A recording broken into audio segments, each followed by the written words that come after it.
Buen día, presidente. Buen día para todas y todos. Carlos Guzmán, de 4 Media Telecomunicaciones, ABA Noticias Veracruz.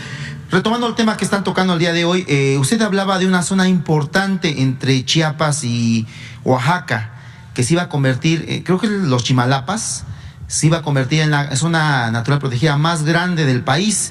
Es preguntarle si ya se negoció finalmente con los lugareños, porque hay un conflicto incluso limítrofe ahí, y ver si esta va a ser la primera que se va a incluir o se va a incluir dentro de todo este decreto que se va a efectuar por usted, presidente. Sí, es un asunto que estuvieron tratando el gobernador de Chiapas y el gobernador de Oaxaca, el anterior, Alejandro Murat, pero como se dio el cambio, hay que esperar a que se establezcan de nuevo las comunicaciones. Es un problema de límites de estos estados, como hay otros pendientes, y al final se resuelve que la franja en cuestión, en litigio, corresponde a Oaxaca, que hay desde luego una inconformidad en Chiapas, porque incluso se crearon municipios en esa franja que pertenecen a Chiapas, los crearon antes de que se resolviera el asunto. Entonces, pues hay un veredicto, hay una resolución legal, pero sigue existiendo el problema. Entonces, una opción que nosotros propusimos es que toda esa franja, porque es mucha tierra y poca población, allá hay 2 municipios de Oaxaca, me acuerdo de uno, creo que Santa María, sí, y San Miguel. Santa María y San Miguel deben de tener un poco más de 500,000 hectáreas. Y lo que me llamó mucho la atención cuando fui allá a visitarlos, de que a pesar de toda esa extensión, deben de haber como unos 5, 8,000 habitantes en total para 500, 600,000 hectáreas. Y la mayoría, o no la mayoría, sino una cantidad considerable de personas emigraban a buscar trabajo a Estados Unidos. Entonces, muy bien podrían trabajar ahí. Ya deben de estar trabajando en Sembrando Vida. Es muy probable. Sí, pero esa puede ser una opción. Ocuparlos en el programa de reforestación y que se decrete una zona de reserva ecológica, independientemente de los límites geográficos. Eso podría ser aceptado por la gente. ¿No está contemplado todavía? Estoy esperando que Salomón termine de tomar posesión y pueda hablar con el gobernador de Chiapas, con Rutilio, para llegar a un acuerdo. Pero sí estamos en esa posibilidad de hacerlo. Así es, ¿no? Estamos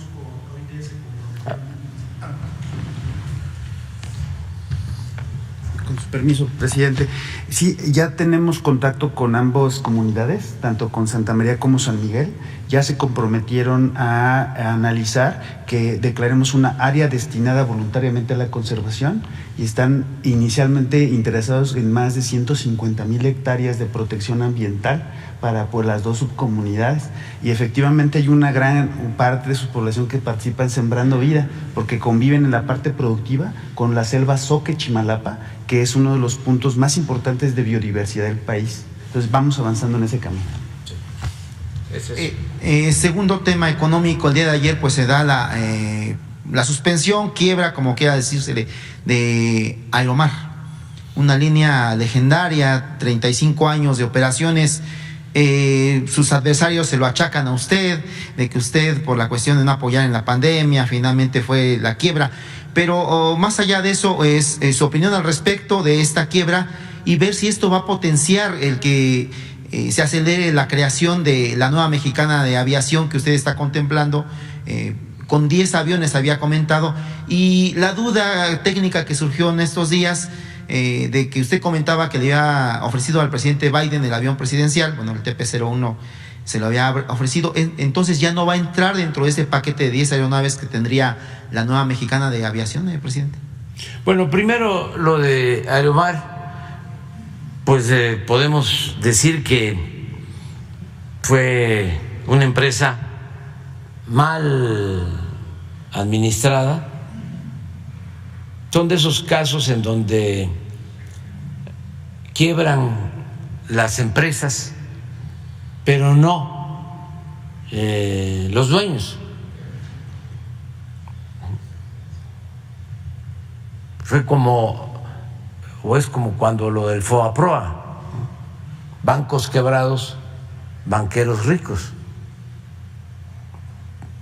O sea, los dueños se fueron, creo que Israel, dejaron abandonada la empresa, con deudas, pero de tiempo atrás, mucho antes de la pandemia. Lo que pasa es que nuestros adversarios, pues todo lo que sucede, nos culpan a nosotros. Y no le pagaban a los trabajadores. Nosotros, para que pues no cerraran la empresa, mantuvimos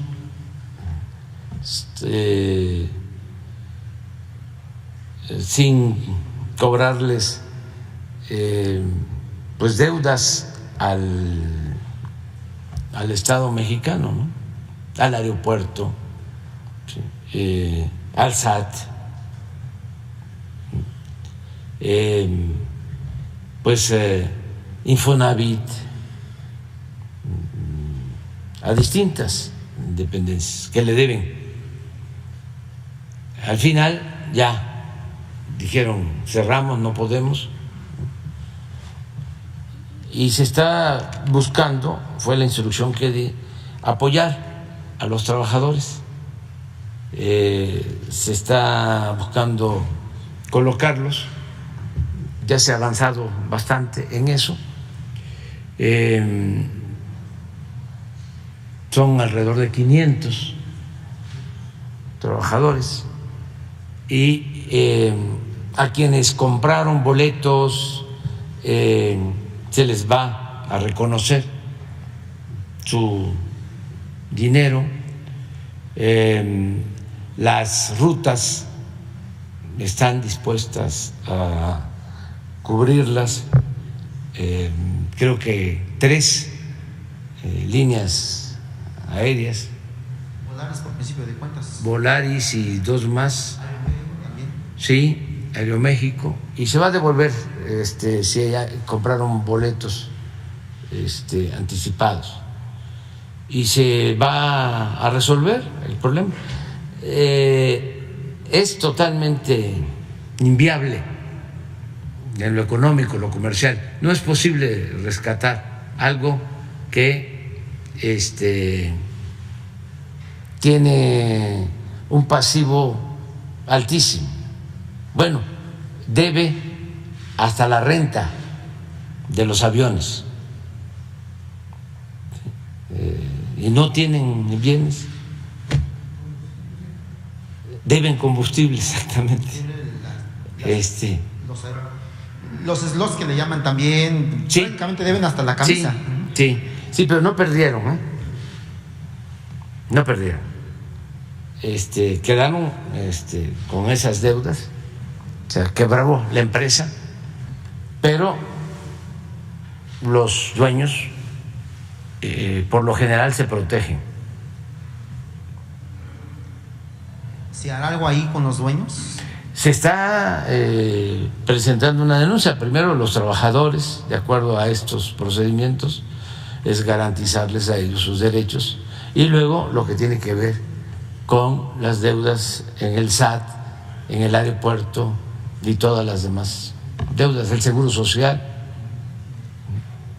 ¿Y esto no acelerará que surja ya la aerolínea que usted ha ofrecido? Sí, estamos viendo eso, lo de la creación de Mexicana de Aviación. Estamos en ese proceso, se ha avanzado, estamos pensando que antes de que concluya el año ya está volando de nuevo Mexicana. Con 10 aeronaves, como había dicho. Sí, con 10 aeronaves. Incluido el TP-0, bueno, el avión presidencial. Bueno, en ese caso, si no se puede vender, que ha sido muy difícil, porque es un avión muy lujoso. ¿Ustedes ya lo vieron? Sería bueno que ahora que regrese, porque le están dando mantenimiento en Estados Unidos, de nuevo vayan y aquí se proyecte el lujo, la extravagancia, porque eso se olvida, pues. Ahora nos echan la culpa, oye, ¿por qué no lo vende? Pero ¿cómo lo voy a vender si no hay quien lo compre? O quisieran comprarlo, pero a precio de avalúo. Y yo no puedo vender un bien público a un precio menor al avalúo. Ningún funcionario lo podría hacer, ningún servidor público.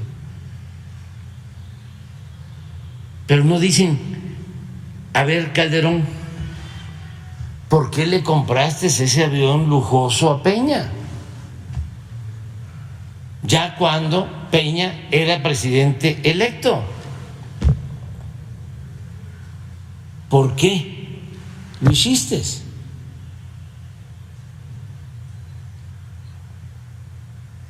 ¿Por qué no te esperaste y si hacía falta un avión que lo comprara Peña, que ya iba a llegar? ¿Por qué actuaste como ganagracia?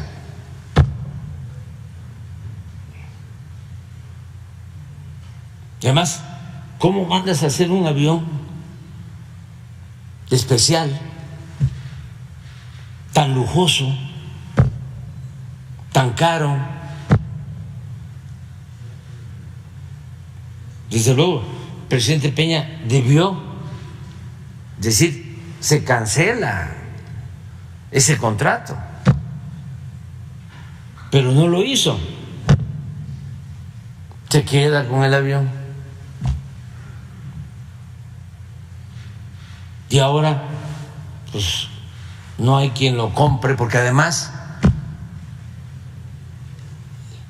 fue un fraude desde el punto de vista técnico y desde el punto de vista administrativo.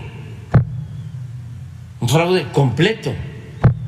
Imagínense un avión que solo es justificable su uso si vuela 5 horas, pues es todo el territorio del país, es volar de Tijuana a Mérida o a Cancún. Pero no se puede ir de la Ciudad de México a Zacatecas, ni a Guadalajara, ni a Oaxaca, porque apenas está subiendo y hay que bajarlo, y ya su costo se incrementa considerablemente, porque es un avión para ir a Europa en 10 horas, sin recarga de combustible. Pero eso es en lo técnico, que no pudieron comprar un avión para 10, 15 pasajeros, normal. Además que los tienen, que los tenían. Además el avión que tenía el director de Pemex, de 15, de 20 plazas, de lo más moderno y rápido, pero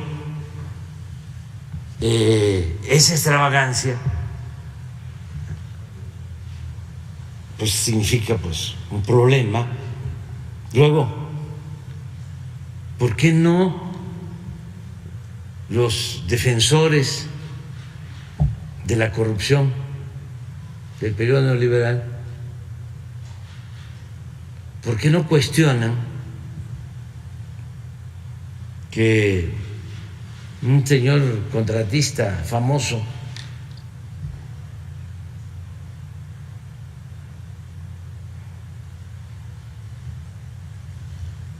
que tuvo que ver con muchas obras, Hinojosa, Grupo IGA, de la Casa Blanca. Sí, pero no me quiero meter en eso, pero ya lo dijeron ustedes. Construyó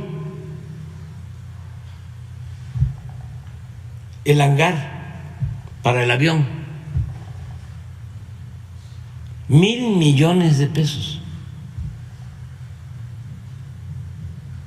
Pero agréguenle que el mismo gobierno, que defienden algunos todavía, y que quisieran que regresaran, ¿no? Yo también quiero que regrese.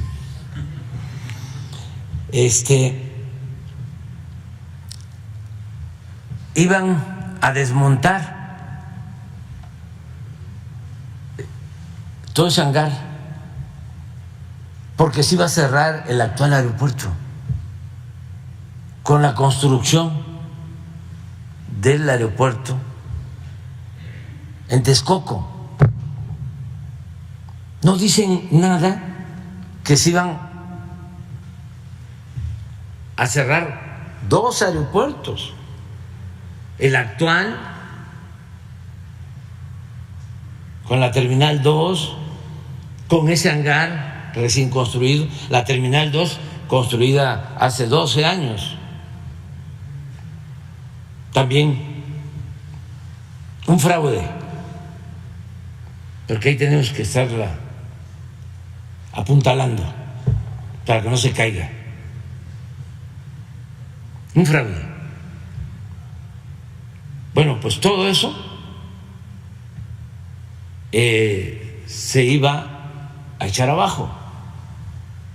Y no solo eso, la base aérea de Santa Lucía.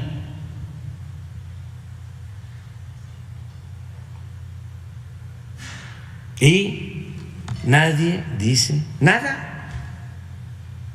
¿Y dónde estaban en ese entonces los pseudoambientalistas? Porque se iba a dejar sin agua el lago de Texcoco para que ya no llegaran los patos, los pájaros, las aves. ¿Dónde estaban ¿Cuántos amparos se presentaron? Ninguno.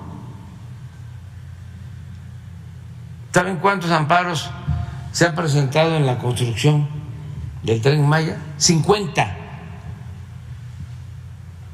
más los que se acumulen. En la construcción del aeropuerto Felipe Ángeles, también como 50. Crearon toda una estrategia, Fifi, Claudia X González, que ya se volvió el gurú político de los partidos conservadores, del bloque conservador.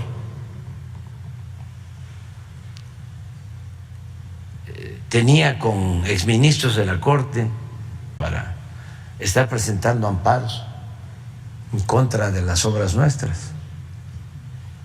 Entonces, para contestarte, ya viene Mexicana, va a volver a volar Mexicana. Nos faltan ver algunas cosas, se están revisando algunos bienes, que no haya conflicto legal, jurídico, pero ya los trabajadores, tanto en activo como jubilados, aceptaron la propuesta y están contentos. Estamos ya a punto de llevar a cabo el acuerdo. Vamos a venir aquí, los voy a invitar cuando se entreguen ya los recursos para los trabajadores de Mexicana por la adquisición de la marca, el nombre, y por otros bienes también que se les van a comprar para la empresa mexicana de aviación. Y ya muy rápido, Pablo Gómez vino hace algunos días con el tema de la denuncia que se le haría a García Luna en Miami, o Miami, como dicen ahí en Estados Unidos.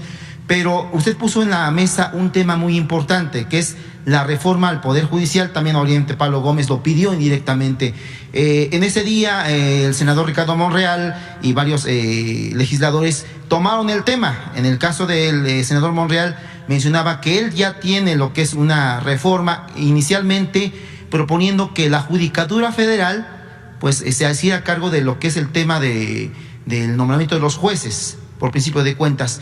Pero la pregunta, la consulta que le quiero hacer, presidente, es: ¿habría posibilidad, como dice el senador Monreal y algunos otros, de que antes de que termine esta administración se haga una reforma judicial de gran calado y se acaben todo lo que hay, las denuncias que aquí le traen de desaparecidos, de injusticias?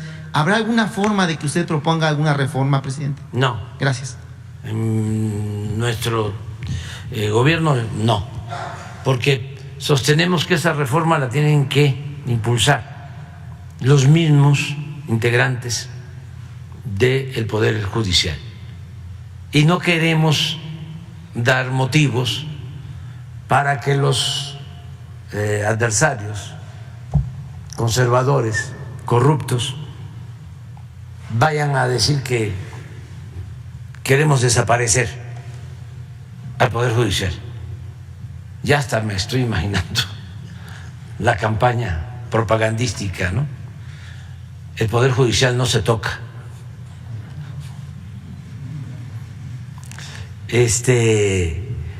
A lo mejor es una trampa, ¿eh? Nada más que no vamos a caer en eso. Eso corresponde, ¿sí?, al Poder Judicial. Lo que es importante es que se purifique el Poder Judicial, pero por decisión de los ministros, y que funcione el Consejo de la Judicatura, que para eso está. Lo que pasa es, díganme si hay un juez en la cárcel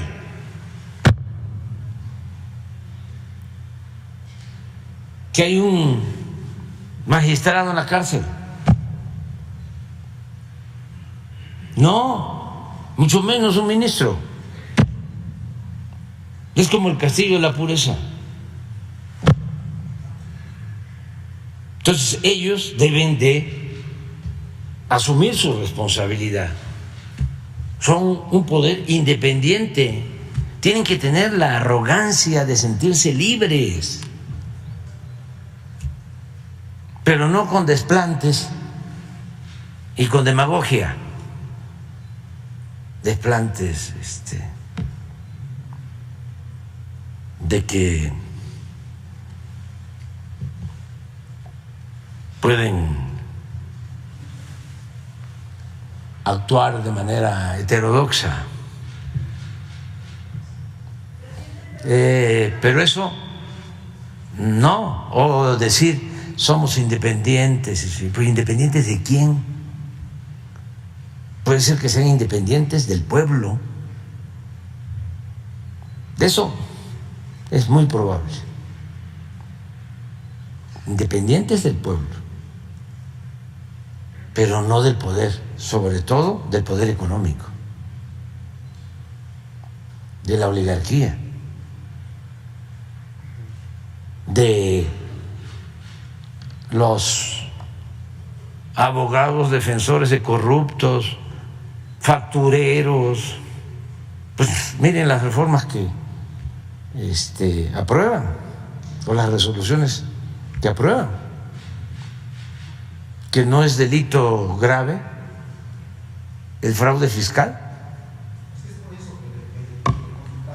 Sí, pero no nos corresponde a nosotros. Puede ser que por iniciativa de el nuevo presidente, hombre o mujer, quien resulte, lo hagan, pero nosotros no. Tocaste es un tema que sí me importa también tratar. Ayer en el juicio de García Luna se habló de que ¿dónde estaba el dinero? Y nosotros tenemos presentado una denuncia sobre bienes que se demostró son productos de fraude que se cometieron por el otorgamiento de contratos y que ese dinero se trasladó a Florida y se compraron departamentos y casas y yates, y hay una estimación de alrededor de 700 millones de dólares y existe una demanda porque el abogado falsario y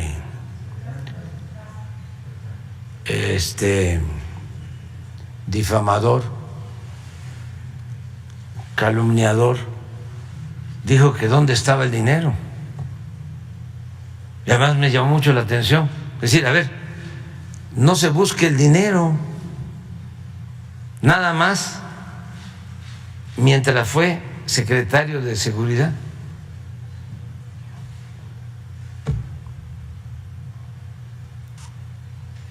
¿Por qué lo planteo? Porque así terminó, ¿no?, diciendo, ¿dónde está el dinero? A ver, las evidencias, las pruebas, pues está en un juzgado, ahí están las pruebas, de Florida, ahí está la denuncia, incluso ya es un proceso en curso, porque ya los abogados de García Luna y de sus socios se ampararon y perdieron en el inicio del juicio, porque estaban alegando de que no se tenía por qué haberse presentado la denuncia en Florida si los hechos se cometieron aquí, y se hizo en Florida porque allá están los bienes.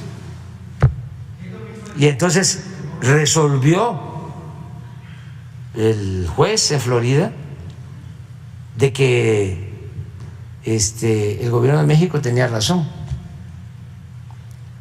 y está el juicio.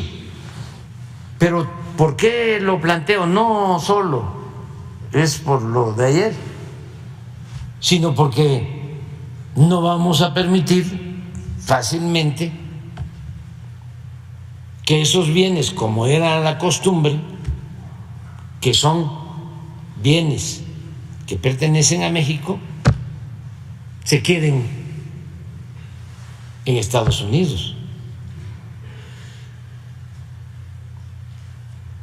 O sea, es recuperar, que es lo más importante de todo, lo mal habido.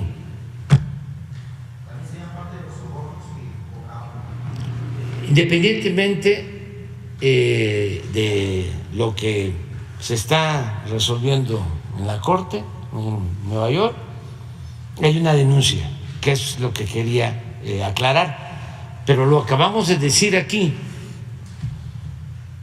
Y resulta que el abogado ayer dice, ¿dónde están los bienes? Hasta mencionó una cantidad.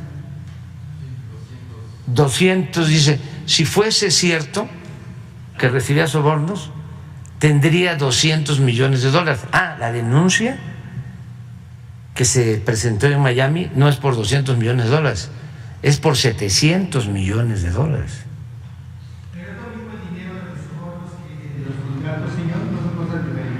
Sí, son cosas diferentes, pero es parte de un modus operandi. Es decir, es corrupción. Pero es muy interesante que se sepa todo esto y hay que estarlo refrescando, porque los medios en México, con honrosas excepciones y con todo respeto, para que no se enojen conmigo, no dicen nada o informan y no hay contexto, texto sin contexto. Y vamos a esperar a ver qué resuelven, porque también me llamó la atención, muy bien argumentado por la Fiscalía de Estados Unidos y hasta un organigrama de quienes operaban. ¿No tienes el organigrama?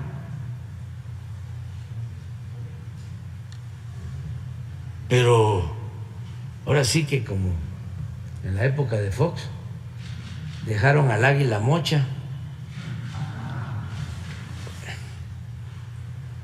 Porque es como si García Luna se manejara solo. Y para arriba, aun cuando lo dijo la fiscal, pero no está en el organigrama, o no está un organigrama, no se hizo. Se presentó. Sí, pero no se dio a conocer. Sí, sería bueno buscarlo.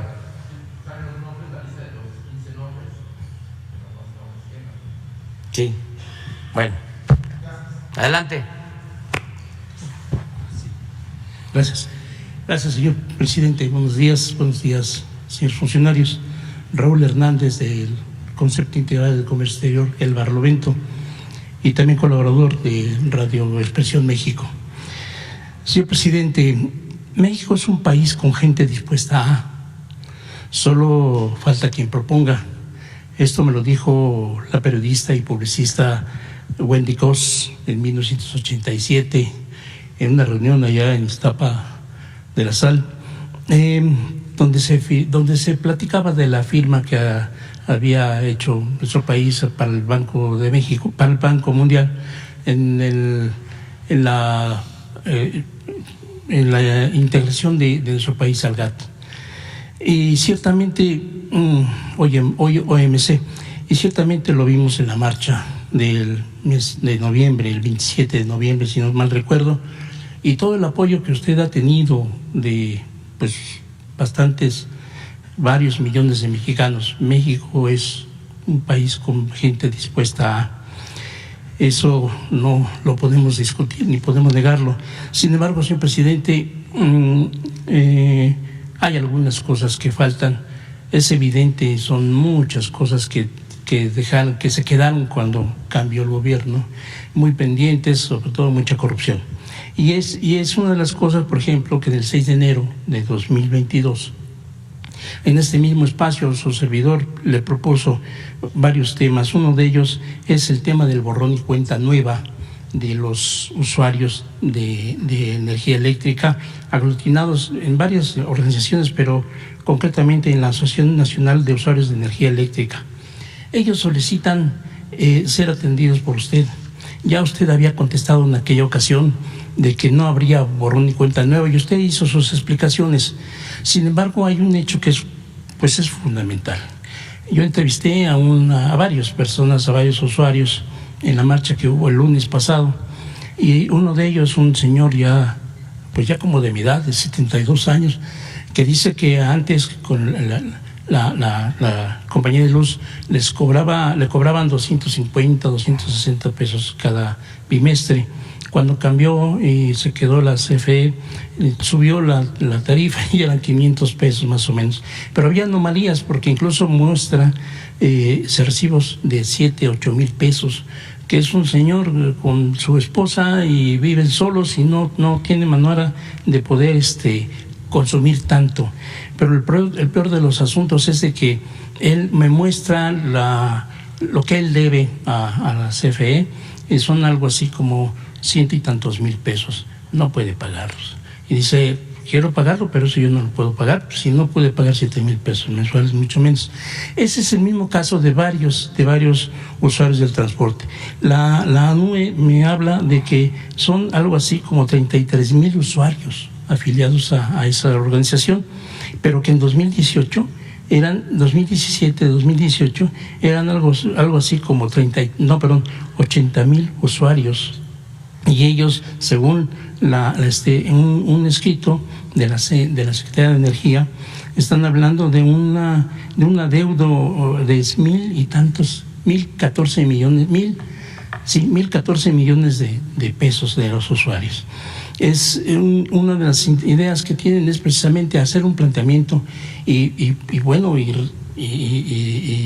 ponerse a la altura de las circunstancias, porque les cortan la luz, les roban el medidor, en fin, y no solamente, repito, son 33,000 usuarios que, si nos ponemos a sumar, como yo se lo decía en el año pasado, es una gran cantidad que no recibe la Comisión Federal de Electricidad.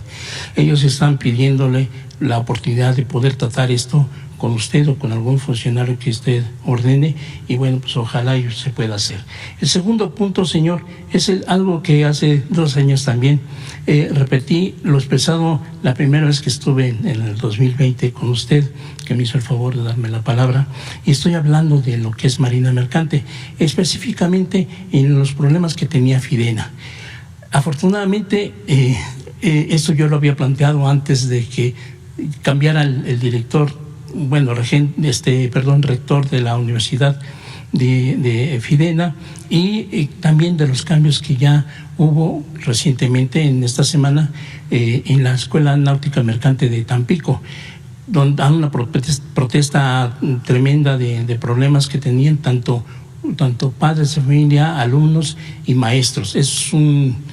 Esto lo comento porque la verdad da gusto que se haya tocado ese problema. Faltan también los otros planteles, que son el de Veracruz, y ayer me llegó un escrito del centro de capacitación en Campeche.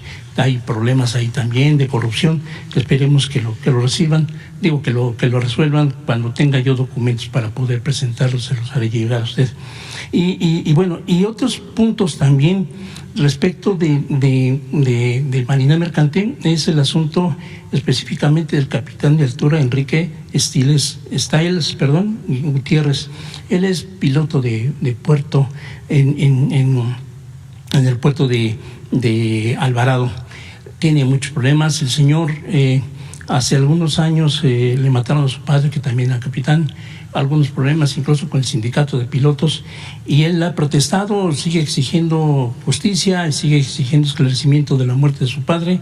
Él es piloto de puerto, pero no le dan trabajo ahí en Alvarado. Llegan barcos, pero a él no le tocan y lo tienen excluido, y ya ha presentado ya varias quejas, incluso ha tenido amparos, ha sido favorecido por los juzgados, le han resuelto los amparos, pero la Secretaría de Marina no le resuelve, no le da el certificado para operar, y está como él con muchos problemas, igual que hay varios otros pilotos de puerto en varios puertos del país. Por el tercer punto fue una propuesta de su servidor, que usted dijo que estaba buena, que era buena propuesta. Yo la vuelvo a hacer nuevamente sobre una naviera latinoamericana. Hay una empresa que tal vez ahora, con tantos países, con gobiernos progresistas como ahora, Brasil, Argentina, Perú, pero Chile, creo que es posible y creo que ayudaría a este encuentro respecto a lo que ha manejado Lula da Silva recientemente, que parece ser que no quieren tener muchas relaciones con los países norteamericanos como es Canadá y Estados Unidos. Me parece que esta propuesta ayudaría, porque es el tráfico del comercio del continente, ayudaría muchísimo, y además a la unión y a la fortaleza de los productores latinoamericanos. En este sentido también, señor presidente, yo quiero también respetuosamente, me gustaría ver si es posible que don Javier May me pudiera contestar. No ahora, yo sé que no se puede, yo sé que ahorita no se puede contestar lo que quiero preguntarle, pero por ejemplo estuve revisando el rajón cubano, que no sé cuánto vayan a traer de allá de Cuba. Sin embargo, hay algunas observaciones que yo quiero hacer y ojalá me pudieran contestar esto. Yo sé, de acuerdo a especificaciones de técnicos en el manejo de piedra de basalto, que se extrae, de cada tonelada que se extrae de la mina, del banco, solamente el 30% puede ser utilizada.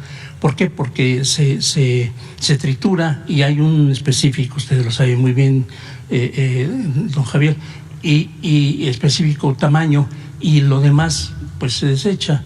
Esto está sucediendo en lo que están trayendo, lo que van a traer de Cuba, no sé si ya está llegando acá, pero he visto fotografías de piedras muy grandes, muy difíciles de manejar. El costo del manejo de la piedra es alto, porque si es una tonelada lo que está manejando y solamente el 30% se va a utilizar, el 70% se paga en manipuleo de carga terrestre, de carga y transporte terrestre, y después el manipuleo de la carga marítima, y luego llegar aquí es lo mismo, ¿no? El descargar el barco, subirlo al transporte.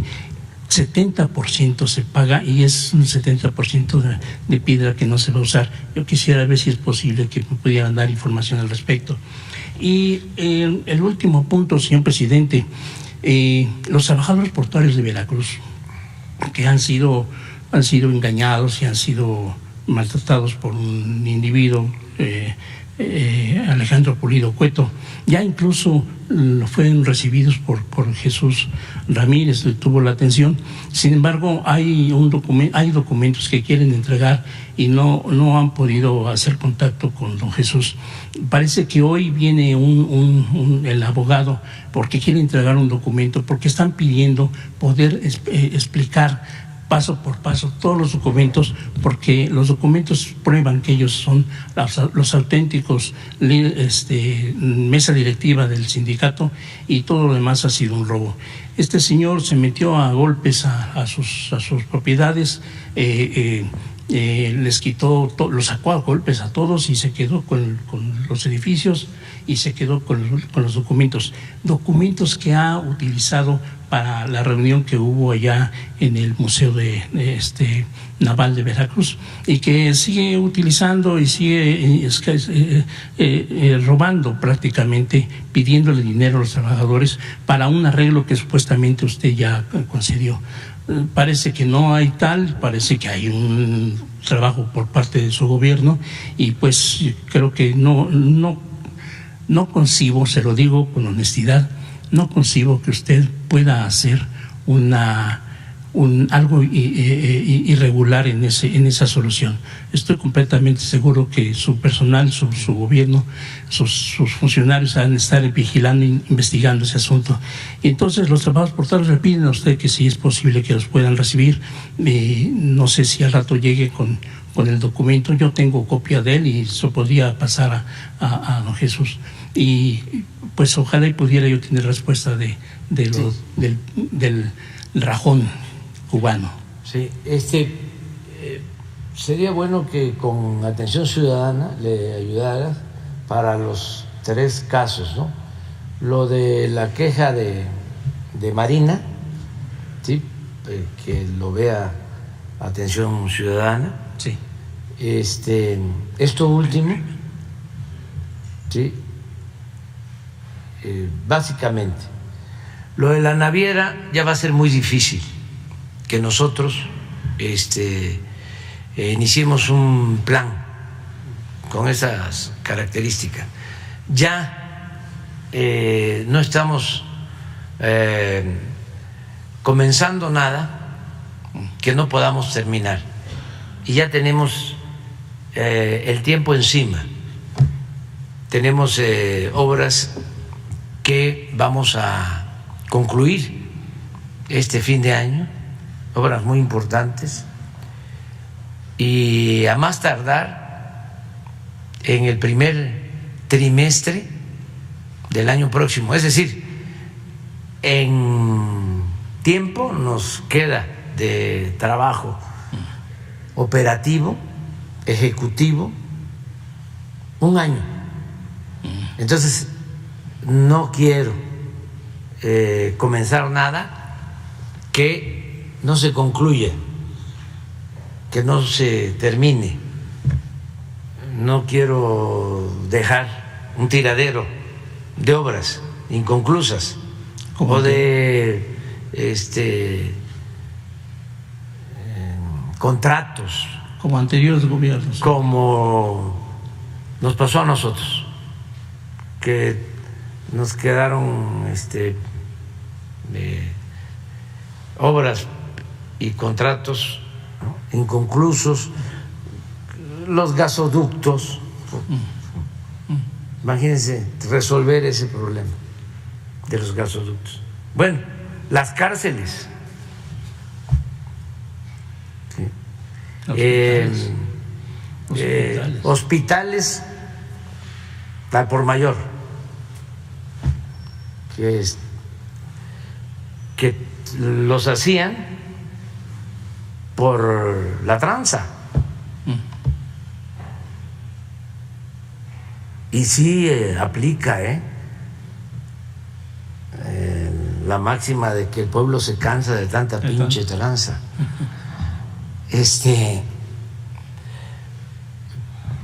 Porque el pueblo se cansó de eso, de las tranzas, de los Claudios y todos estos que quieren regresar por sus fueros muy corruptos. Entonces, carreteras, puentes, escuelas. No. Bueno, en el caso de Pemex, un tiradero por todos lados. La coquizadora de Tula, pero también perforaron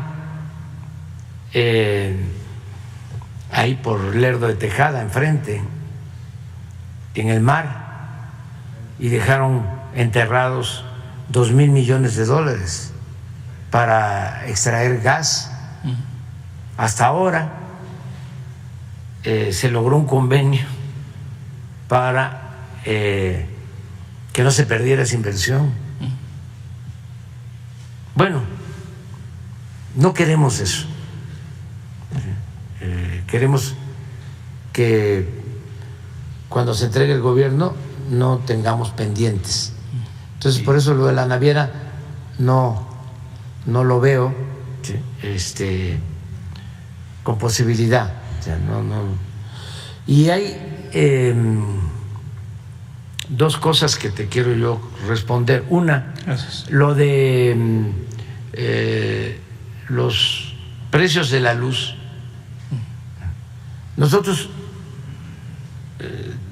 estamos actuando porque son muchos los problemas, ahora sí que grandes y graves problemas nacionales. Sí. Entonces, como estrategia, estamos atendiendo colectivamente, masivamente, los problemas del pueblo. Por ejemplo, colectivamente estamos buscando fortalecer la economía popular. ¿Cómo se logra esto colectivamente? Bueno, aumentando el salario. Y eso es para todos. ¿Cómo se logra colectivamente mejorar la economía popular? Pues con pensiones a todos los adultos mayores, todos, a 11 millones. ¿Cómo se ayuda a mejorar la economía popular? Bueno, con trabajo a los jóvenes, a 2,400,000 jóvenes. O sea, ya no tenemos programas experimentales, porque el gobierno no es un centro de investigación, no es una universidad pública. Aquí tenemos que atender a todo el pueblo. Y me llena de satisfacción poder decir que del presupuesto público reciben apoyo, aunque sea limitado, 30 millones de familias. Y lo puedo probar, de 35 millones. Eso nunca se había llevado a cabo. Entonces, también los 5 millones se benefician, porque si le va bien a la mayoría, bueno, también los de arriba se ayudan. Lo único que cambiamos fue el método de atención, porque antes, con el cuento de que si llovía fuerte arriba, goteaba abajo, como si la riqueza fuese contagiosa o permeable, les daban a los de arriba y no caía nada, no goteaba. Ya saben cómo decían, ¿no? Es como una copa, se llena la copa y se derrama. No, se llenaba la copa y ponían otra copa y no se derramaba nada, porque pues, la riqueza no es permeable. ni es contagiosa. Entonces, lo que cambiamos va el apoyo de abajo para arriba, porque nuestra sociedad es muy desigual y piramidal. Pero a esos 5 millones también les llega el apoyo, porque si hay crecimiento, si hay inversión extranjera, si hay empleos, si hay circulante, hay dinero, si se fortalece el mercado interno, pues se benefician comerciantes, industriales, banqueros. Vean nada más las utilidades de los banqueros el año pasado.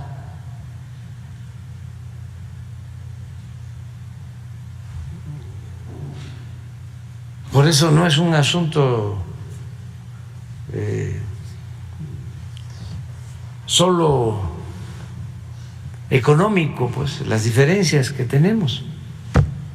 Es un asunto ideológico, que son muy reaccionarios, conservadores, rancios. Les va bien, pero no están a gusto. A ver, ¿por qué no pones lo que ganaron, que me da hasta pena, los banqueros el año pasado? Debe estar en El Economista o en el, ¿cómo se llama el otro? El Financiero. Creo que en El Economista. Hay una tablita, es récord, las utilidades. Sí. Entonces, se benefician todos, ¿sí? Arriba. ¿Por qué te hago toda esta explicación? Porque para mejorar la economía popular también se toma la decisión, no aumenta la gasolina.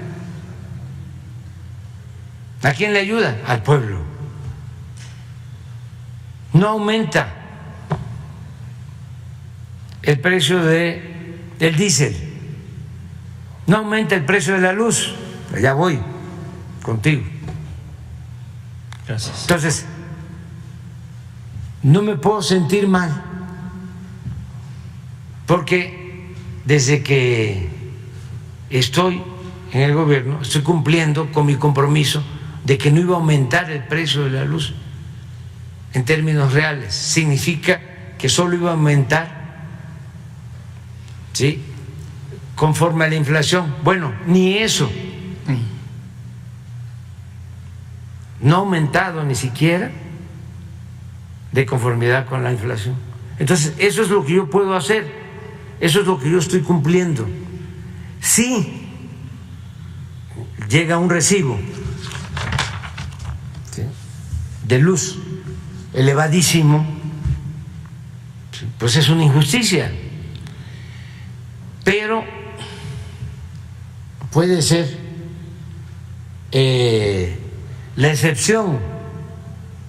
No puede ser, es la excepción, no es la regla.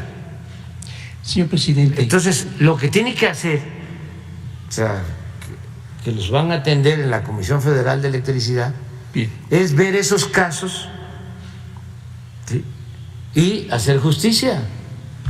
bien. Pero no es un asunto, ¿sí?, general, porque puedo probar que desde que estamos en el gobierno no hemos aumentado en términos reales, y a veces ni siquiera se ha incluido inflación en gasolinas, en diésel, en luz. Bueno, no hemos aumentado impuestos.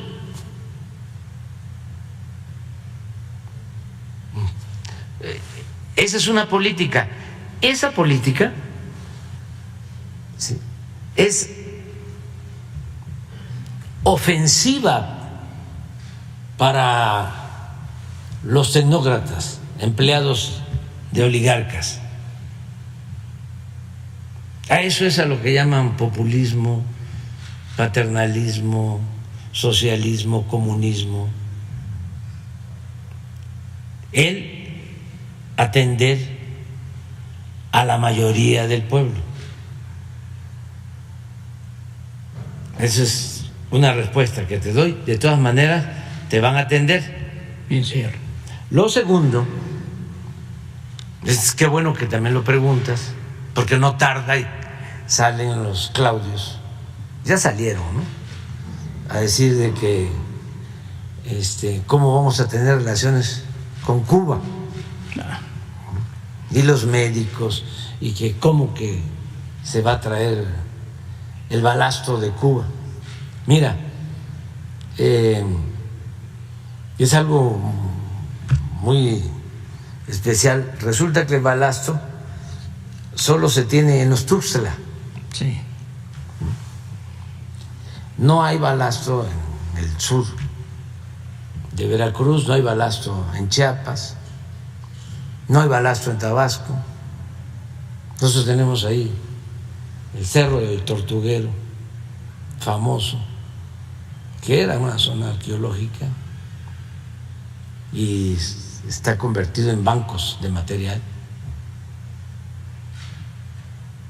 que de ahí ha salido la grava para hacer todos los caminos, carreteras de esa región.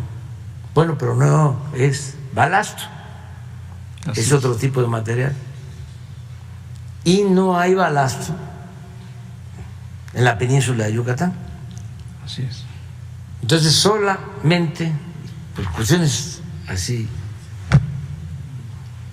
extrañas de la geología, hay en Tuxtla El Bazapote. y hay en Cuba, Así es. en Matanzas, Cuba. Como la distancia de Cuba ¿sí?, a la península de Veracruz a la península es casi igual. no es considerable, se decidió traer el balasto con dificultades, porque de manera injusta Cuba padece de un bloqueo, ¿sí?, y ya hablábamos que está hasta en una lista de supuestos países terroristas que le impide al pueblo cubano hacer operaciones comerciales, económicas, casi todo el mundo. Ustedes saben que para pagarle a los trabajadores del servicio diplomático cubano en embajadas, lo tienen que hacer en efectivo, porque no pueden abrir una cuenta en un banco, porque todo el sistema financiero, que es muy injusto, los tiene vetados por esa disposición del gobierno de Estados Unidos de ponerlo en la lista de países terroristas. A ver. ¿Con qué pruebas de terrorismo de Cuba? Eso quiere decir. Permíteme. Sí, perdón. Sí, bueno, te estoy hablando de las dificultades. Sí. Bueno, se contratan barcos y las barcazas que se necesitan, Sí. ¿sí?, empiezan a romper acuerdos porque empieza la presión. O sea, a ese extremo es realmente pues una infamia Pero tu pregunta, que te lo digo de manera muy respetuosa, lleva jiribilla. No. Dices, ¿cómo traen, ¿sí?, la roca grande? ¿Sí? Y de esa roca solo van a extraer el 30% de balasto. ¿Sí? Así es. Entonces, ¿cómo van a pagar por toda la roca? ¿Sí? Si solo sacas el 30% del balasto. Luego entonces estás pagando un sobreprecio. Por eso pregunto. Eso sí. ¿Sí? Pues resulta que el acuerdo es que el balasto va a costar lo mismo que cuesta en México y que el resto, ¿sí?, la otra piedra, que no es balasto, ¿sí?, se va a vender, la van a vender quienes están trasladando todas estas rocas, ¿sí?, como grava o su producto. Vale. ¿Está claro? Muy bien, vale. Sí. Entonces, me das la oportunidad, porque así lo explico, si no, el Reforma mañana sale 8 columnas o pasado. Es más, a lo mejor ya tienen hasta listo el reportaje. Nada más que ya me da la oportunidad de aclarar cómo está esta situación. Se ve que no lee el Barlovento, por eso habla usted. Mande. Se ve que usted no lee el Barlovento. No, sí, no, yo a ti te tengo mucho respeto. Nada más te estoy platicando, te comento todo esto porque ese es un distintivo de esta conferencia. Bien, señor. O sea, que nos permite explicar más y ustedes tienen toda la libertad. Y que yo agradezco, señor, y que yo agradezco profundamente, porque Sí. son dudas que tengo y de créame Sí, que sí. no lleva jiribilla, es directo. No, pero tú lo planteas así y lo agarran, ¿no? Bueno, Los pues sí. Si rezo un par de veces. Camajane. Porque incluso yo había Y le dan la vuelta, pues.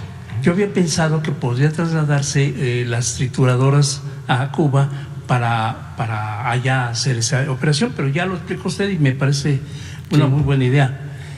Yo estaba de acuerdo y no quiero decirle más y quiero agradecerle de lo que yo había pensado respecto de que usted hubiera tomado la decisión de conseguir el balasto en Cuba.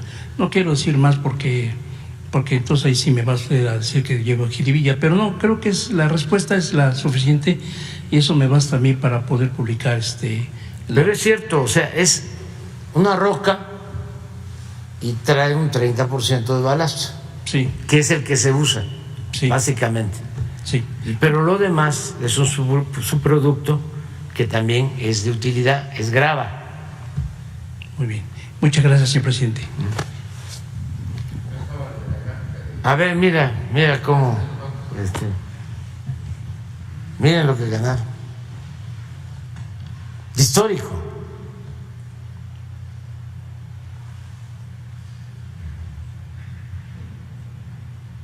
Pero les voy a decir algo, que aún con toda esa ganancia de bancos, y no hay empresarios, son muy pocos, que puedan decir que les ha ido mal. Pero saben que también le ha ido muy bien al pueblo, a la mayoría del pueblo. ¿Y cómo es que se logra que le vaya bien a los de arriba y les vaya bien a los de abajo? ¿Por qué lo hemos logrado?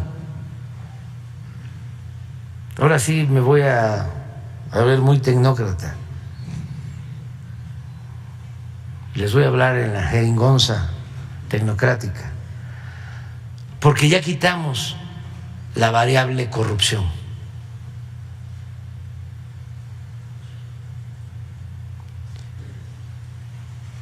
Y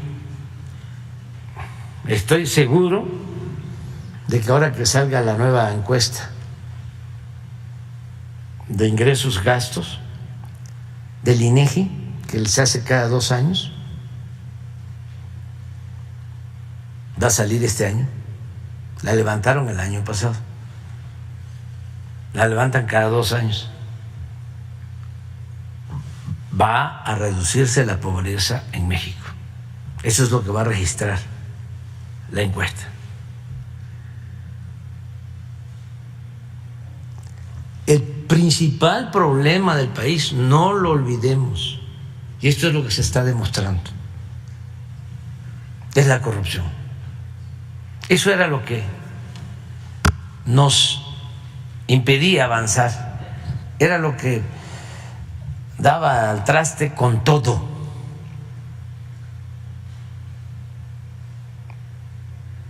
Porque además la corrupción tiene que ver con la extravagancia, con lo improductivo, con el lujo barato. No tiene ese dinero sustraído de manera ilegal un destino que permita beneficios. ¿Qué es lo que hacen estos corruptos? Comprarse coches de lujo. ¿A dónde producen esos coches de lujo? Pues no hay en las plantas automotrices de México. Por lo general son importados. Sí. O sea, ¿dónde están los beneficios? Las motos esas que cada quien tiene sus gustos, son muy bonitas y además las pueden comprar quienes no roban el presupuesto público, quienes con esfuerzo, trabajo, de conformidad con la ley, tienen un patrimonio. Pero por lo general el político corrupto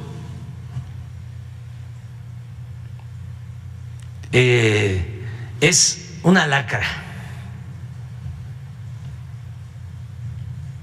socialmente hablando, porque es pura extravagancia.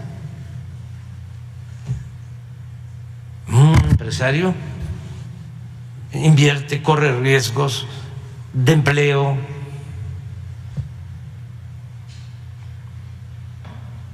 pero un político corrupto, además terminan llevándose el dinero a otras partes, los paraísos fiscales. ¿Ustedes creen que siempre están usando sus departamentos en Miami o en Nueva York? No, pues en Europa, si acaso los usan cada 15 días, un mes, los mantienen cerrados con sus cuidadores pagando mantenimiento.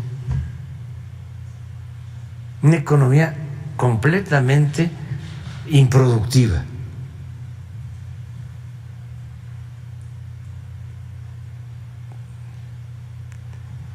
Por eso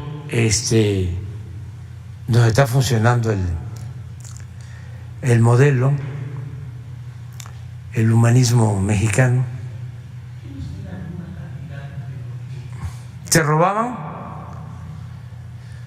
Pues hemos ahorrado, yo calculo que como de 2 a 3 billones. No, porque sí, en un informe hice una cuenta pero pues es muchísimo, porque no solo era lo que se robaba, sino los lujos. Aquí está muy claro, lo repito, cuando llegamos en el 2018, el presupuesto de la presidencia eran 3.600 millones de pesos. 3.600 millones de pesos. Y el año pasado se ejercieron 500 millones.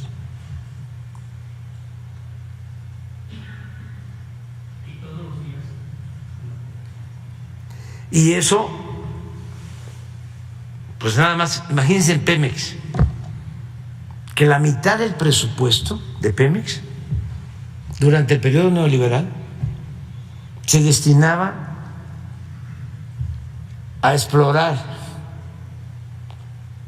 y a perforar pozos en el norte y en aguas profundas,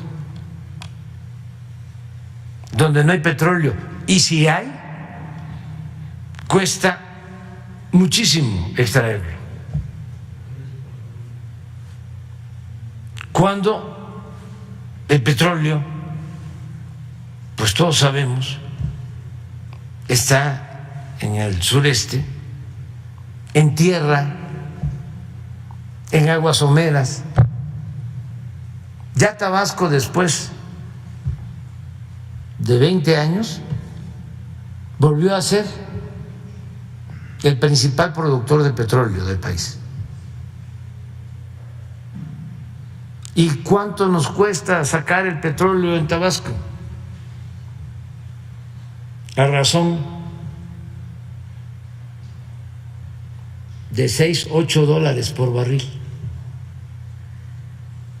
¿Cuánto cuesta extraer un barril de petróleo en el norte? $20-25 promedio. Entonces uno dice, ¿pero no eran buenos técnicos? ¿Que no lo sabían? Claro que sí, pues es elemental,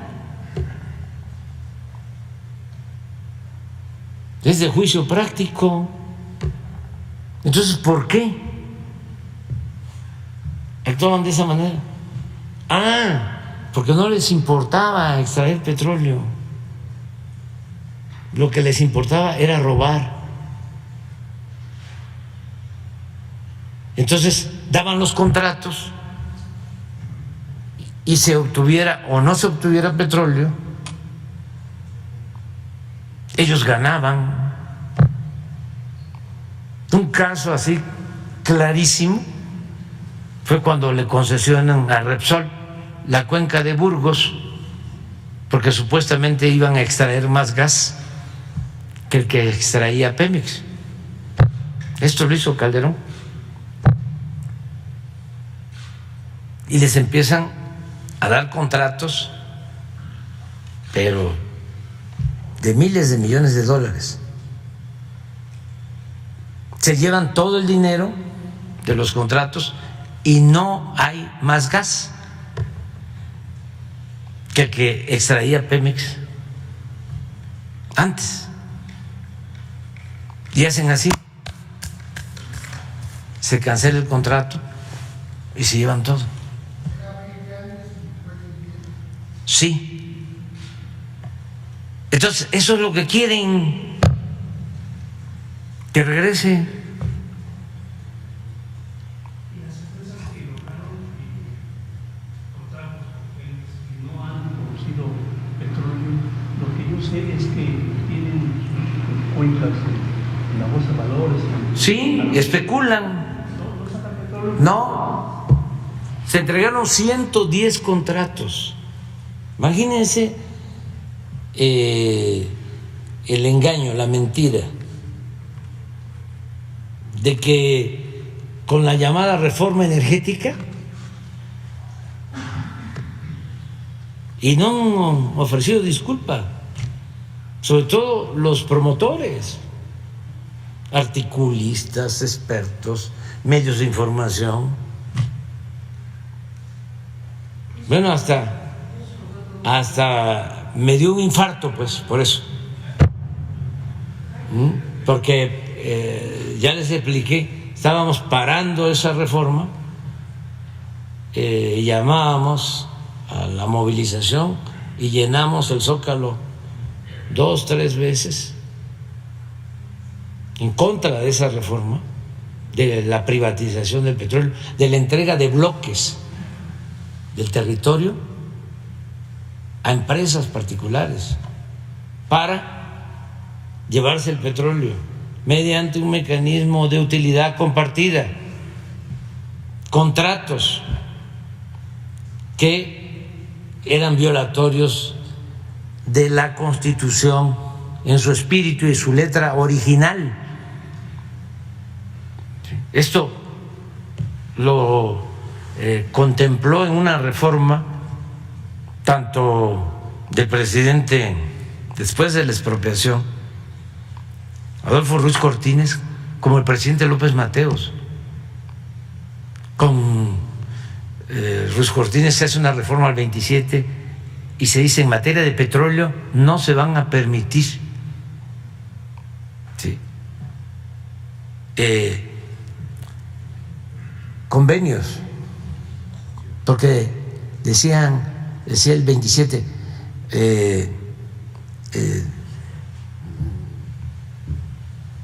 que se podían permitir, o no estaba claro si se podían permitir convenios y contratos.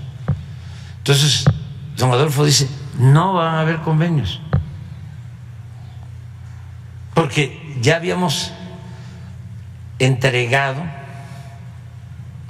todo el litoral del Golfo después de la expropiación, con los llamados contratos riesgos a empresas extranjeras. Imagínense, nos salvamos de milagro, porque se cancelan esos contratos riesgos con Díaz Ordaz, estando don Jesús Reyes Heroles, el director de Pemex. Se cancelan y a los 3 años, 5 años, se encuentra el yacimiento de Cantarell, pero ya era de nuevo de la nación, y ese yacimiento estaba en los contratos riesgos entregados a empresas extranjeras petroleras.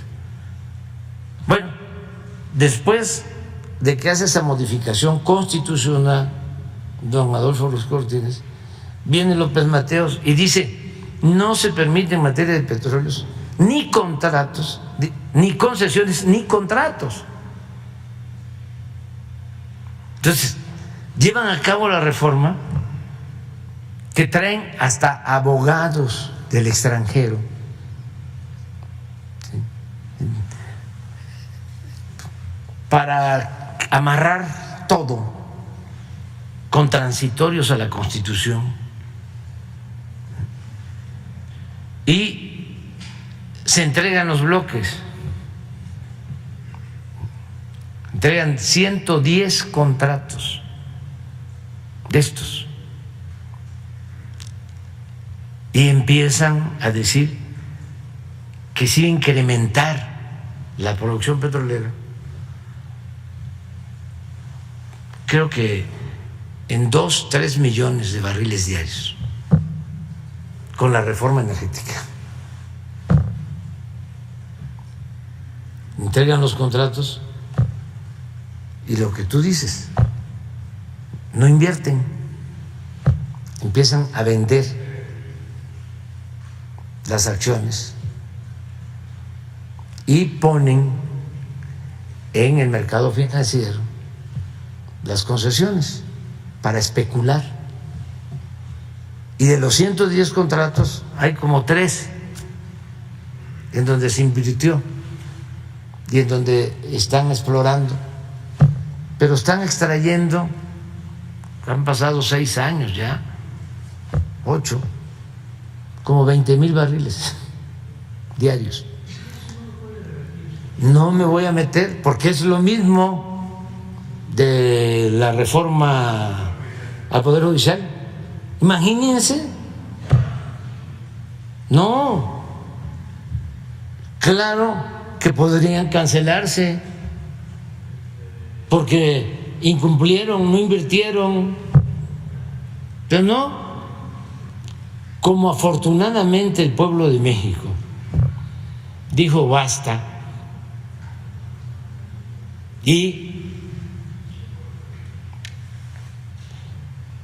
se inició la cuarta transformación.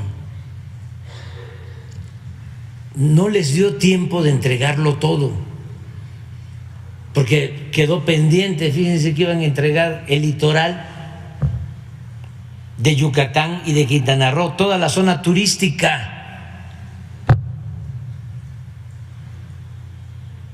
pero ya no les dio tiempo, como tampoco les dio tiempo de poner a todos sus empleados en los órganos reguladores, en la CRE y en la Comisión de Hidrocarburos. Entonces, afortunadamente, tuvimos la posibilidad de hacer nosotros las propuestas, y quienes están ahí mayoritariamente son patriotas,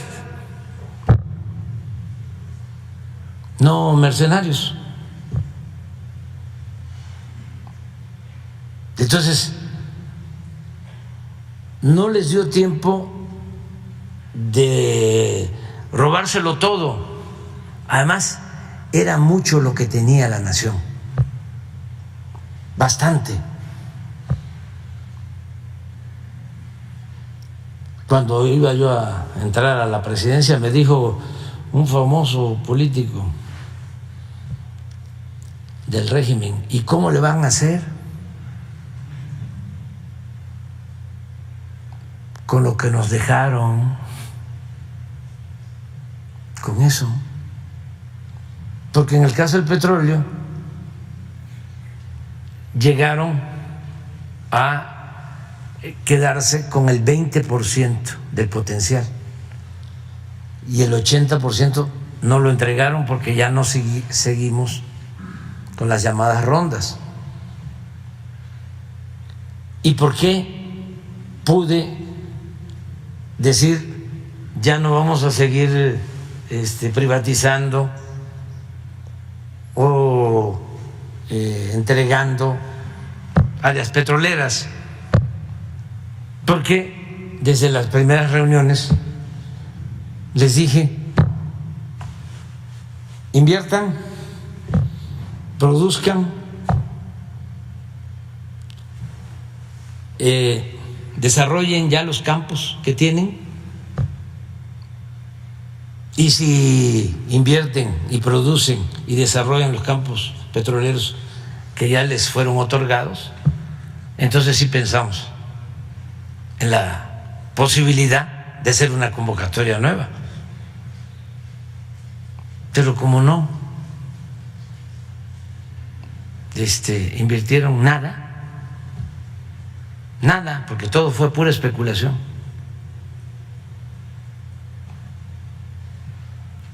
Entonces, pues, ¿para qué cancelo? No,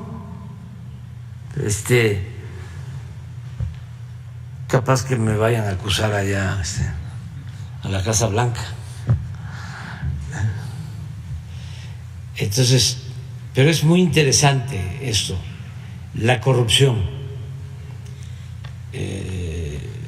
No es una pandemia, es una peste. Y la posibilidad que tiene México de salir adelante depende básicamente de no permitir la corrupción. Pero todo esto de García Luna, ¿qué es?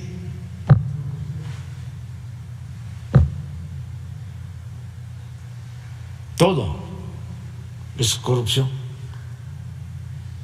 es dinero. Y eso fue lo que arruinó por completo, no al país, porque a México lo salva a su gente, sus culturas, pero sí al llamado modelo neoliberal, que ya ni se habla de eso. Algunos ahí que lo siguen aplicando en el mundo, pero les va muy mal, muy mal. las llamadas reformas estructurales. Adelante. Buenos días, señor presidente. Andrés García de Acapulco, Guerrero. Preguntarle al señor presidente sobre lo que usted ha manifestado, que durante la fallida guerra del narco, esto que estamos viendo de García Luna, todo lo que se vivió desde el 2006, cuando le robaron a usted la presidencia. Durante la fallida guerra contra el narco, muchas personas fueron detenidas de manera arbitraria, torturadas y violentadas en sus derechos humanos porque se los llevaron sin ninguna orden de aprehensión y en lugar de presentarlas ante el MP, los encerraban en casas de seguridad por varios días, lo que angustiaba a sus familiares. Eso fue el caso de un ciudadano guerrerense que se encuentra recluido en el penal del Altiplano desde el año 2012, lo que consta en la causa 55-2012, y pese a que en diversas audiencias y procedimientos ha demostrado su inocencia, además de que ha certificado la tortura y vejaciones recibidas por las autoridades en ese momento, lo que le ha valido ser aspirante al protocolo de Estambul, aún sigue preso, por lo que pide su intervención para lograr la amnistía, debido a que cuenta con 3 hijos, quienes no han sabido de él durante todos estos años. ¿Usted cree que su gobierno pueda revisar este caso y otros que pasan por la misma situación con el propósito de que las autoridades judiciales hagan algo al respecto, señor presidente? Lo estamos haciendo. Sí. Y vamos a que este caso lo vea Rosa Isela Rodríguez, lo está atendiendo. ¿Qué es lo que sucede? De que publicamos nosotros una ley de amnistía para que quienes fueron torturados, y está demostrado, como es ese caso que estás mencionando, pues puedan obtener su libertad. Además, así está en toda la normatividad internacional de derechos humanos. Pero si no hay sentencia, no se puede. O sea, no se permite la aplicación de la ley de amnistía. Y hay casos que llevan años sin sentencia. Entonces, lo que se procura es hablar con los jueces para que sentencien y a partir de ahí se pueda aplicar la ley de amnistía, porque quienes son torturados, y está demostrado por procedimientos de organismos internacionales de defensores de derechos humanos, se les tiene que dar su libertad. Es el caso, por ejemplo, de Vallarta, que no se puede liberar porque no hay sentencia y porque hay presiones, le siguen manteniendo cargos o presentan recursos, tácticas dilatorias de abogados huizacheros al servicio de intereses, pues, de grupos. Pero el caso de Vallarta, además salió en la televisión, ahí mismo le están pegando. ¿Sí? Es una vergüenza eso. Bueno, sacaron ya hasta una serie de televisión, ¿cómo se llaman esa serie? Netflix. ¿Sí? Fue un montaje de Loret de Mola, que estoy esperando que nos mande la fotografía de su departamento y que me diga cómo le hizo, quién pompó,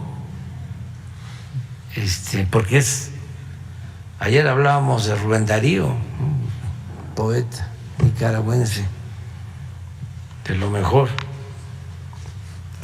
Y ahí ahora son los edificios más lujosos, unos departamentos, pero de los más extravagantes. Imagínense un periodista. ¿De dónde?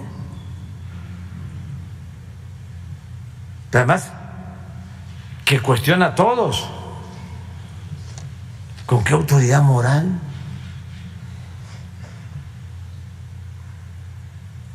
Pero estamos hablando de un departamento. No. La casa de Valle de Bravo es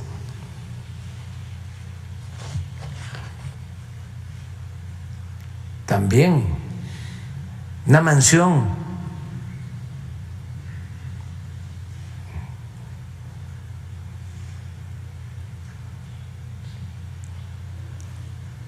Pero estos son intocables.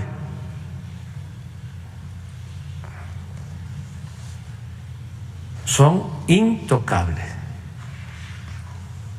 Entonces, nos das toda la información y vamos a ayudar. Sí, también, señor presidente, preguntarle sobre los compromisos que ha abordado usted ya en sus varias ocasiones en su visita a Guerrero, que usted ha ido con los ciudadanos guerrerenses, que pues, después de Tabasco creo que es la entidad que más lo sigue. En el sentido de que haya más inversión y bueno, que ha abordado en sus varias visitas con la gobernadora Evelyn Salgado Pineda, en el sentido de que haya más inversión y desarrollo en todas las regiones del estado. Saber si antes de concluir su administración habrá alguna obra de trascendencia que se sume a todos esos apoyos que usted ha dado, que en Guerrero creo que una de cada 3 familias recibe algún apoyo de su gobierno, ya sea de las becas, ya sea de los apoyos a discapacitados o a las madres solteras. Saber si estos apoyos se puedan poner en marcha con la coadyuvancia de la mandataria, quien es la primera en dirigir la entidad sin tener ningún señalamiento negativo hasta ahora. También informarle, señor presidente, que en Acapulco la alcaldesa Avelina López Rodríguez ha destacado por pagar más de 1,200 millones de pesos en un año, algo que no se había hecho en varias décadas. Y combatido la corrupción. Saber si usted puede ayudar al puerto, porque se requiere seguir con el saneamiento de la bahía, pagar la deuda con la CFE que dejaron anteriores gobiernos de más de 700 millones de pesos y la reparación de las plantas atoradas de agua para resolver el problema del vital líquido ahí en Acapulco, que sí hay agua, pero hay mucho problema con las tuberías, mucho que se dejó pues en la inmundicia Acapulco. Saber si usted puede apoyar al puerto, sabiendo que usted lo considera uno de los destinos turísticos pues más espectaculares del mundo. Muchas gracias, señor presidente. Sí, yo estoy de acuerdo contigo que Acapulco es un lugar turístico excepcional, conocido y visitado por mucha gente, y era pues el referente turístico de México antes de Cancún y de Los Cabos, pues. Y es bellísimo Acapulco. Esa bahía es única y además los guerrerenses son un pueblo excepcional. Siempre que puedo digo que no se podría escribir la historia de México sin la historia del pueblo de Guerrero, porque estuvieron en la independencia, estuvieron en la reforma, estuvieron en la revolución. Hace poco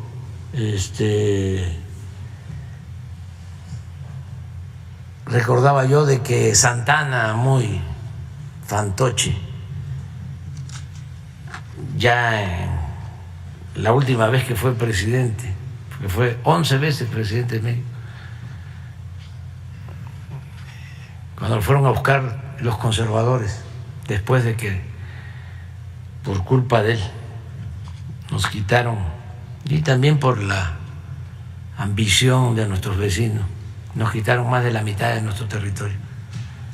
Quiso ir a tomar Guerrero, Acapulco, con un ejército de 5,000 hombres. Esto fue como en 1854, 55.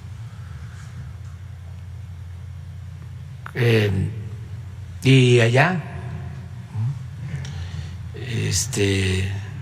en Ayutla, surgió el movimiento de reforma para acabar con la tiranía de Santana. Ahí Juan Álvarez, Comonfort y todos llamaron al pueblo. Ese pueblo de Ayutla es histórico, como tantos pueblos de México, con su historia. Ahí llegó Juárez, porque Santana lo había encarcelado. Después de ser gobernador de Oaxaca, estuvo Juárez en la cárcel de San Juan de Ulúa. Entonces, sale de la cárcel, se van al extranjero, él y otros liberales, Prieto, Ocampo. Hay una anécdota que no la voy a contar porque es muy racista, pero habla muy bien de Juárez, de lo honesto que era. Bueno, el caso es que surge el movimiento de Ayutla y Juárez se mueve, porque estaba en Nueva Orleans, estuvo en Cuba y llega a Acapulco y se pone a las órdenes de Juan Álvarez. Y de repente llega una carta, y llega él, y vengo a ayudar. ¿Y quién es usted? Soy, no sé si dijo su nombre, y en ¿qué sabe usted hacer? Pues sé escribir, y lo pusieron de secretario. Cuando de repente llega una carta al campamento,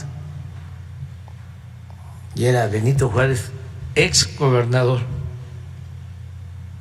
de Oaxaca. Entonces los revolucionarios: ¿usted es el que fue gobernador de Oaxaca? Sí. ¿Y por qué no nos había dicho? Porque, ¿para qué? Se sirve a la República. Y hay muchas cosas, ¿no? Otras de que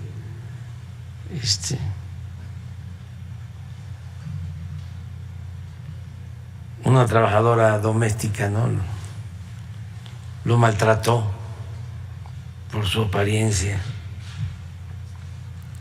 Pero bueno, Guerrero es especial, muy especial. Y en la historia reciente y hasta nuestros días estamos ayudando y vamos a seguir ayudando. Guerrero, Oaxaca y Chiapas son los 3 estados que más recursos reciben de la Federación para programas de bienestar. Y vamos a ampliar el programa Sembrando Vida, ya se está ampliando. Y se están haciendo obras importantes, sobre todo en la montaña. Se están construyendo los caminos, se van a terminar todos los caminos de concreto.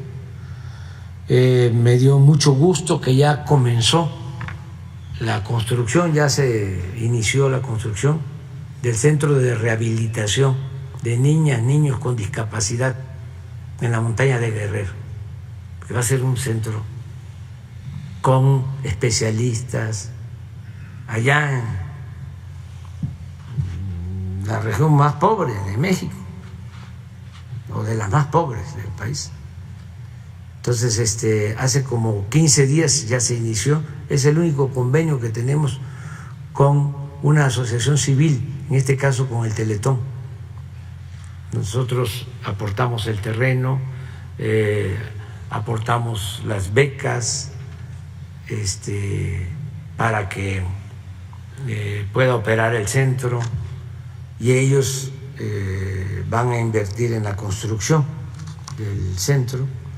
También se terminó de rehabilitar, aunque nos falta ahí un puente, la carretera de Tlapa a Marquelia, un puente que lo construyeron mal, volvemos a lo mismo. Y si los pilotes no llegaron hasta el suelo,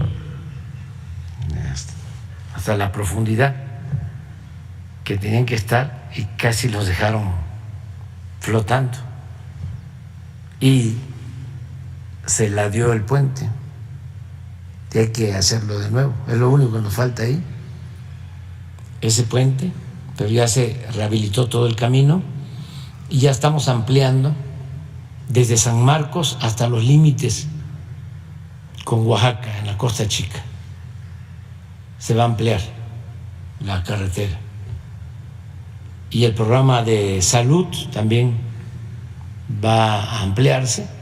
Y en el caso de Acapulco, aunque ya invertimos en mejorar servicios en colonias, en Renacimiento sobre todo, se aplicó un programa como de 1,000 millones de pesos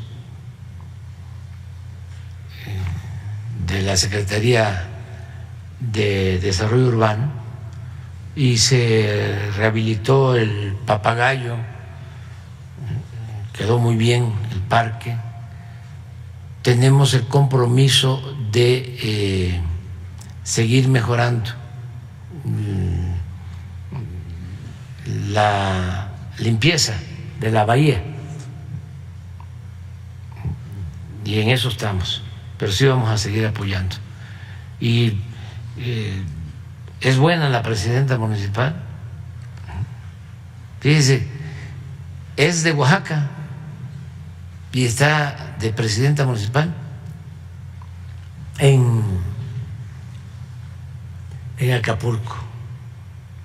Y de Oaxaca también es la presidenta municipal de Tijuana, migrante, muy buena también. Y la gobernadora de Guerrero, aquí donde no nos escuchan, no lo voy a decir, pero muy buena, muy buena, muy buena. Evelyn, muy trabajadora,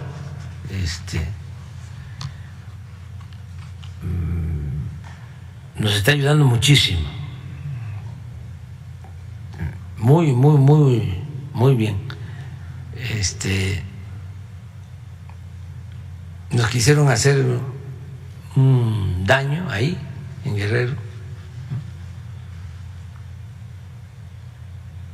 El que actúa mal le va mal,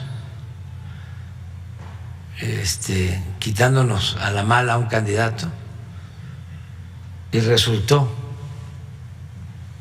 que quien entró de sustituta, buenísima, muy trabajadora, muy activa, Evelyn Salgado. Bueno, ya se quedan pendientes. ¿Qué espero del jurado? Vamos a así esperar. No quiero hacer ningún pronóstico, pero no voy a dejar el tema. O sea, no nos vamos a callar. Ah, aquí está.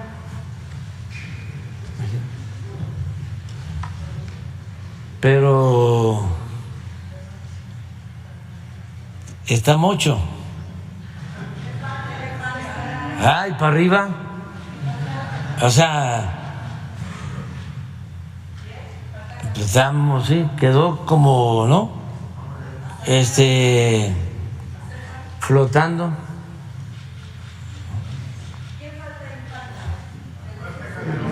Investigarán a Calderón, presidente.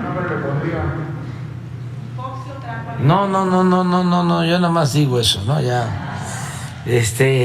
pero sí me llamó la atención de que, a ver, ¿cómo? Así nada más, aun cuando la fiscal se habló del tema. Pero hay que esperarnos a ver qué van a resolver, qué va a resolver el jurado. Lo que sí nosotros vamos a estar pendientes es en cuanto a la recuperación de bienes. Lo que tiene que ver con la demanda civil. ¿No les han dicho cuándo quitan la pausa? ¿Que tenían pausa? ¿No les han dicho? No, todavía. Pero me llamó la atención ayer que no sabía el abogado. ¿Cómo sí sabía de que me había dado ¿cómo se llama? 7 millones de dólares, Zambada,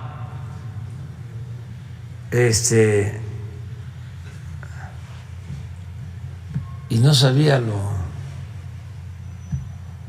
lo de la denuncia, que es pues pública, porque aquí se expresó, y cuando se trata de un juicio, además un juicio que inició hace 3 años.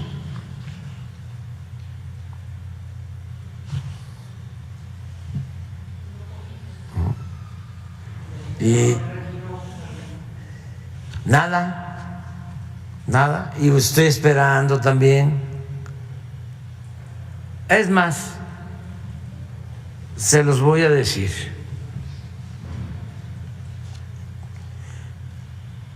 Estoy haciendo una consulta porque estoy viendo si es posible que yo presente una denuncia por daño moral en contra del abogado de García Luna y de quienes resultan responsables en Estados Unidos. Estoy viendo si es posible hacerlo, porque no es Andrés Manuel, es el presidente de México.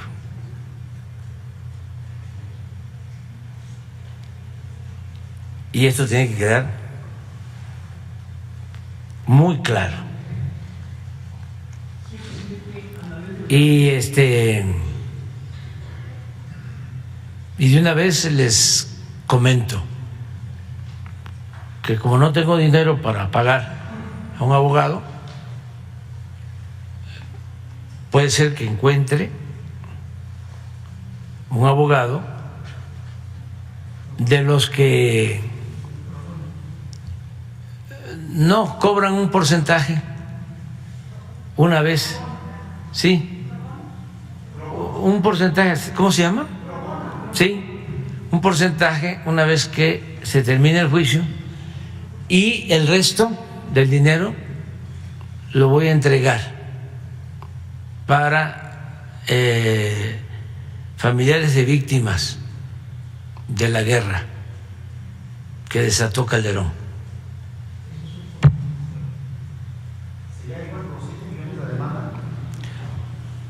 Lo vamos a ver hasta cuánto se puede y si es viable legalmente. Aquí lo vamos a analizar.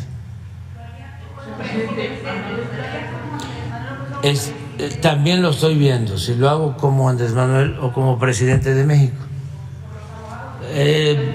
Se tiene que ver qué es la vía, cuál es la vía más.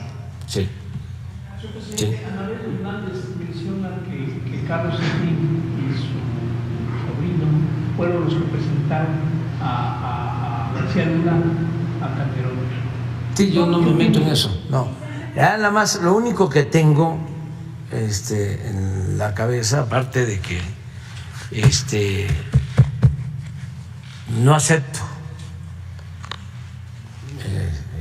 que se ponga en duda mi honestidad, porque es lo que estimo más importante en mi vida. Además, el que no acepto eso, está de por medio que soy presidente de México. No se puede gobernar un país sin autoridad moral. Y lo tercero, no puede ser presidente de México quien se convierta en rehén de gobiernos extranjeros o de abogados o personajes del extranjero. Yo recuerdo que me platicó el finado Samuel del Villar, que en una ocasión, por ahí debe estar la nota, iba a un viaje Miguel de la Madrid a Estados Unidos y un periodista en el New York Times o en algún periódico de estos, Washington Post o alguno, sacó un artículo acusándolo de que tenía dinero en Estados Unidos, que había transferido dinero a Estados Unidos, algo por el estilo, y que él en ese entonces era como su asesor y le recomendó que presentara una denuncia.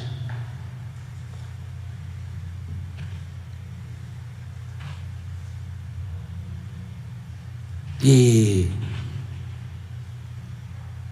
lamentaba Samuel que el presidente no lo había hecho.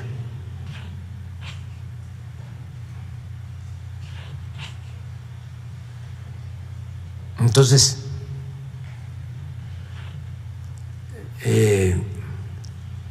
hoy le di instrucciones al secretario de Relaciones Exteriores que haga el análisis, que consulte abogados